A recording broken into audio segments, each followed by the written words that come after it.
दोस्तों, जरा सोचिए, अगर परमेश्वर सर्वशक्तिमान है, तो क्या वह सीधे पापों को क्षमा नहीं कर सकता था?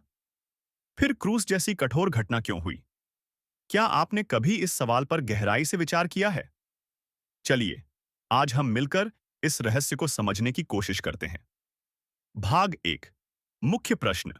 आपने सुना होगा, मुसलमान कहते हैं कि परमेश्वर सीधे क्षमा कर सकता है। हिंदू धर्म में क्षमा और कर्म का सिद्धांत बहुत महत्वपूर्ण है। यहां माना जाता है कि हर कर्म का फल मिलता है, अच्छे कर्म से पुण्य और बुरे कर्म से पाप। लेकिन साथ ही परमेश्वर करुणामय है और भक्त की सच्ची प्रार्थना, भक्ति और प्रायश्चित से पापों को क्षमा कर सकता है। नास्तिक पूछते हैं कि अगर परमेश्वर इतना शक्तिशाली है, तो उसे हिंसक बलिदान की क्या जरूरत?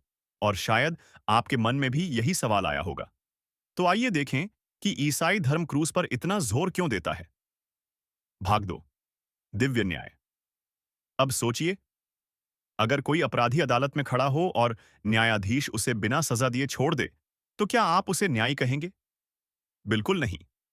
उसी तरह परमेश्वर का न्याय मांग करता है कि पाप का हिसाब हो।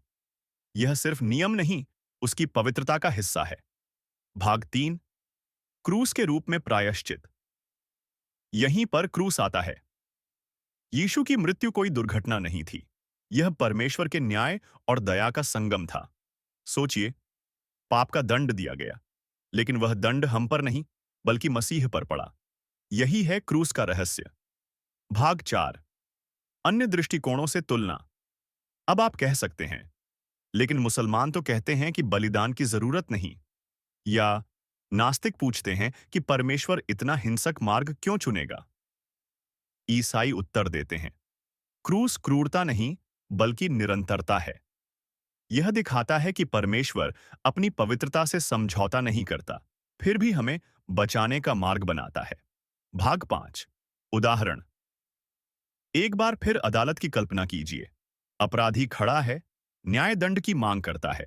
लेकिन अगर वही न्यायाधीश अपनी कुर्सी से उतरकर जुर्माना खुद भर दे? यही क्रूस पर हुआ। न्याय भी पूरा हुआ और दया भी दिखाई गई। निष्कर्ष।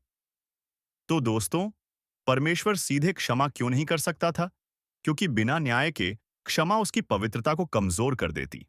क्रूस वह स्थान है जहां न्याय और दया मिलते हैं, और जहां परमेश्वर का प्रेम सबसे स्पष्ट होता है। अगर इसने आपके विचारों को चुनौती दी है, तो इसे अपने दोस्तों के साथ जरूर साझा करें और उनसे पूछें, आपके हिसाब से क्रूस का क्या मतलब है? अगर आपको यह वीडियो पसंद आया हो और इससे आपके विचारों को नई दिशा मिली हो, तो इसे लाइक करें।